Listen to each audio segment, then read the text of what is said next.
Good morning. It is 6 a.m. a very dark Chicago. I've got my very weak, quite horrible hotel room coffee. And we're here for Chicago Music Nexus. So today's going to be the day. I flew in late last night.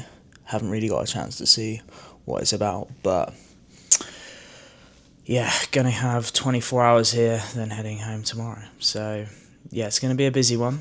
It's gonna be a quick one, but the goal really is to tell people who are coming to the event exactly what our ethos is, what the DIY artist is, but more importantly, how they can do something about it. The whole presentation is going to be focused on actually tangible things people can do, as opposed to just talking about theories, talking about the things they can do in years' time when they're ultimately successful artists already, but actually focusing on their expertise, breaking down the difference between their artistry and expertise, and then also showing them some clear examples of other people who are currently doing it that are at the same level. And to be honest, it's less about all of the new stuff we're building, but actually some of the old stuff, and specifically inbox, and how sending and receiving your music and other people's music is the key to everything. I hope it gives someone something that they can take away from it and rely less on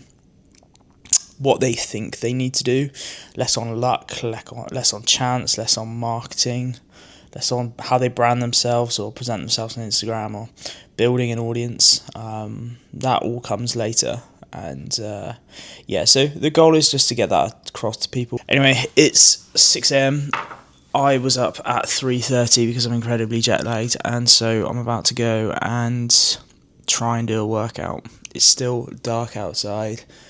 I don't know if there's anywhere decent to get some coffee, but yeah, this is going to be a long day.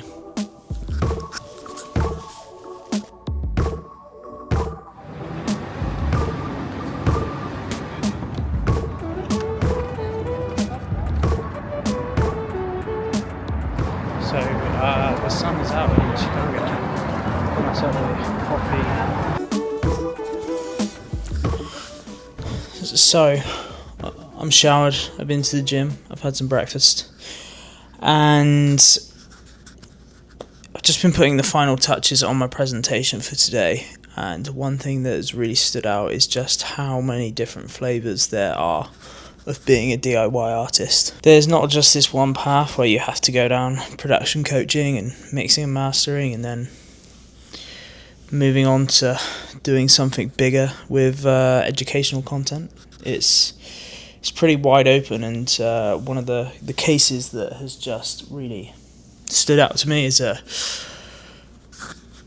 an artist and producer called Christina Lazic. She's originally from Italy and has a really cool story where she became a mum quite young. I know that she has a young daughter and has been bringing up a child whilst doing the DJ thing, and it's an incredibly interesting, I don't want to say case study because it's her life, but it's a really interesting example of someone who has taken their previous life and turned it into something that is really applicable to value in the music industry. She's turned that into how can you translate that knowledge into something that's applicable for music and artists. And it's one of the biggest problems that most artists struggle with, is they focus so much on their artistry, the creating of the music, the mixes, the live performances, the discovery of music, that they don't sit and look at the branding or the social media aspect, or if they do, they just don't know how to do it.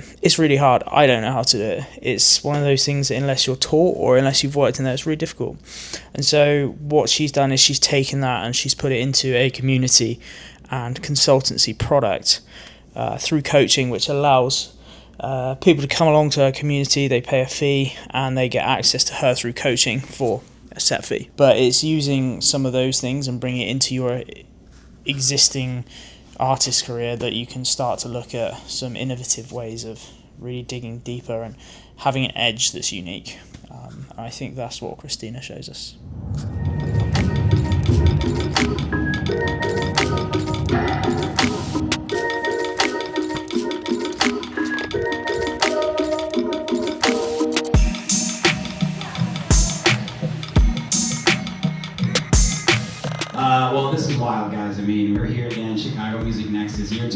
started, make some noise for Olivia because she's been amazing.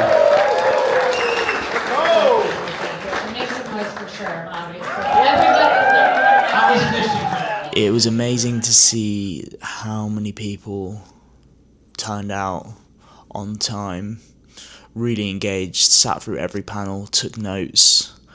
No ego. So as the industry continues to shift, more artists are building their own careers from the ground up. That's why TrackSack is here. We got George. Make some noise for George.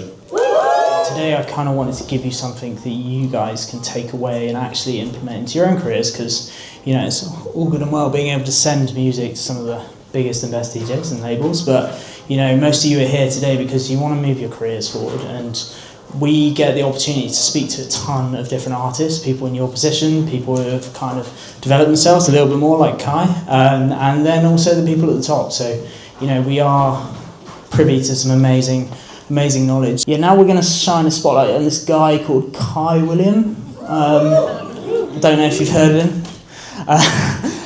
So the reason we like to talk about Kai, he's a bit of a poster boy for what I think the DIY artist is because, why, obviously, he's a DJ, he's a producer, he has an event brand and a label called Anhero, which will obviously is important. But when Kai started using TrackSack and he started receiving demos, he was the first person that actually said, "Hey guys, can I export this contact list?" And we were like, "What? Why?" And he was like, "Well, I sell one-to-one lessons and I teach other people how to make music, and when I send it out to this list, it sells out for the next 3-4 months." And we're like, "Oh, okay, that's really interesting.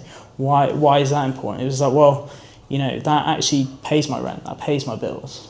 That's actually me selling my expertise because, that's genuine security. That is something you can take to your mum and dad. You can say, I'm moving out of home. I'm going to actually build a life that I can sustain through my music expertise. I don't have to worry about working a 9-to-5 job. I find myself as one of the most active concert goers. Where does that kind of fit into where an artist should kind of focus on that? It definitely seems to favor more of the music enjoyer than something that's a professional fan, but those diehard kind of ticket buying fans, where do you fit that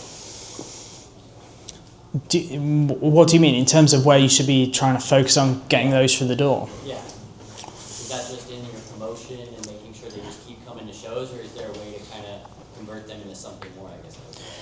So it's a good question, and what you'll notice with shows is if you go to any of the sort of the grassroots shows, or even in the local scene, not so much like Ibiza or any of those big destinations or festivals, but say if you go to a show that's got a capacity of 250 people, what you'll notice is the crowd there will be made up of maybe 25 DJs or artists that have brought their friends along. They're the people who sell the tickets, but the 25 DJs that are there, they are there because they are professional fans of people playing. It's the morning after a pretty cool day at Chicago Music Nexus.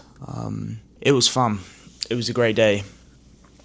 Olivia and Sherm did an amazing job putting together an incredible event. Everyone was super eager to learn. Everyone was super eager to engage and come and move themselves forward in their career and figure out if they can take the next step. And so it was amazing to speak to so many up-and-coming artists that are, making these in different stages. Some people have, they've been making music for months or a couple of years. While some guys are, they've recently moved to new cities and have tried to take the leap from going to sort of a local hero to a more of an established regional player. And it's just it's been a really cool experience to especially speak to so many people in the States and see what they're doing compared to what's going on in Europe and the UK. So yeah, I thought it was a great day, and they did an awesome job. The venue was amazing, and hoping that we get to either come back next year or get to do something again similar. So anyway, I'll catch you guys soon.